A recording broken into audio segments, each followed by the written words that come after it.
On my LP notes here, it says that I'm supposed to sing these logos to you guys, you know, Sega style. But I think that that's probably a better idea if I leave it in my head and just say that I'm going to do it and pretend that I did. So, let's pretend that I did and raucous laughter all around, ha ha ha. Hey everybody, welcome to Let's Play Outrun. Because, Outrun. Yeah, that's about all I got to say about that really. So, nobody played the game multiplayer, so we're going to play it single player. Going to pick the default car for now, but I am going to paint it blue. And, yes, okay, I'm a coward and I play with automatic transmission. Shut up, it makes the game easier, okay? And, well, clearly this is what we're going to pick, music-wise. I think Outrun was pretty amazing for its day, because it let you pick what music you wanted to put. Who's that? Oh, hey Chris! I really hope you wanted to be in Let's Play Outrun, because you totally are now. Oh, we're off to such a good start already. Brilliant. Where was I? Oh yeah, so Outrun was pretty amazing because it let you pick your own music, but it did so in character, as it were. You got to have the driver change the radio station in the car, and that changed the background music. It was a great gimmick, but also pretty pointless realistically, because Magical Sound Shower is the best track and the only one you're ever going to want to listen to. Oh, but what about Splash Wave and Passing Breeze, I hear you say, gnashing your teeth in rabid frustration? Well, that's a funny way of pronouncing Magical Sound Shower, says I. Which, apparently I say like a pirate. But that's okay, because pirates are cool. Although, to be honest with you, if it turned out that I was in the same situation as this guy, driving a hot car with a hotter girl by my side, I'd probably crank my own music, not this generic poppy dreck. I think I'd grab the nearest techno-industrial CD and just blast the hell out of it. And I can tell you what CD it'd be as well. It would be Hellbilly Deluxe, 13 Tales of Cadaverous Cavorting inside the Spook Show International. Which, I mean, you may think that's an oddly specific choice, but I love the CD so much that I had it surgically grafted to my hip, so I'm never too far away from it. It's just beneath my copy of Silent Hill 2 Director's Cut, which I love in a similarly entirely over-the-top way. Shut up, don't you judge me.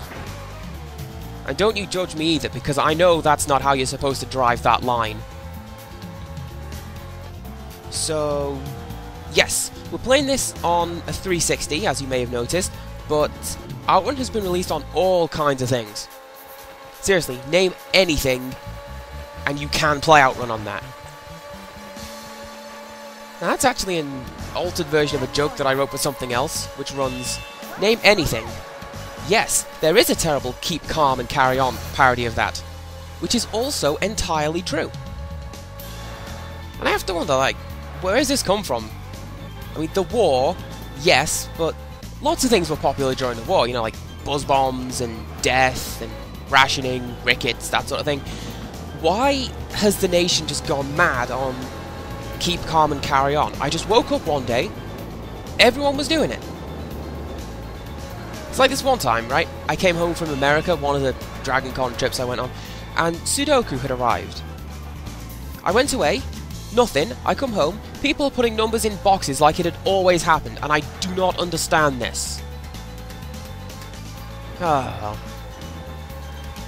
I'm pretty sure they also had this for, what are you, one of those game watches? And if you have one of those, you were the king of school, that sort of thing. Gotta say, I was a king of school once. High school, in fact. And it was because I had a shiny foil Charizard card. First edition, in fact. I swapped it for like 100 fodder cards, which is stupid because I could have held on to it and sold it for $1 million monies on eBay. Oh well, hindsight. Suppose I should talk about the game. This particular stage of Outrun it's one of my favourites, but I can't help but think that the level designers had done something to upset the graphics guys, or maybe vice versa, because you've got all this beautiful scenery and then they hide it behind a terrible draw distance. Also, the biggest threat on this particular map is the fact that the camera seems to want to do a Dutch angle on that turn. It really screws with your head. And we've seen a couple of them, but that flyover right there, that changes depending on how well you're doing. If you do well enough, you get a dragon, and if you do even better than that, you get a prop plane, and if you do a nigh perfect run, then you get a flyover by the guys from Afterburner. Which, by the way, you can totally buy from the same guys who made this game for a little bit more money than this game cost you. Would you kindly? There's a lamb. Do you know what? Oh! Meant to do that.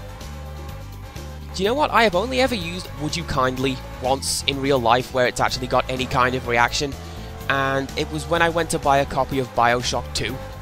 The guy behind the counter's like, "Oh, do you want a bag for this?" And I was like, "Oh, would you kindly?" He really didn't seem to appreciate it. Possibly because he knew that that's what he had in store for him the whole of launch day. I meant to do that as well. Also, Afterburner is not the most egregious advertising in this game, but we'll come to that sooner or later. Probably later, because we finished. That's the easy path through Outrun. Isn't that great?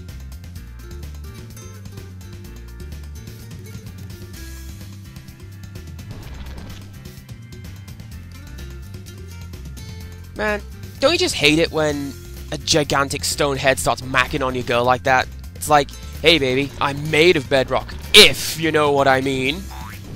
Except it actually works for him because he's a stupid Easter Island statue. Of course I'm mad. A Moai head stole my girlfriend. What do you expect? Best Outrunners.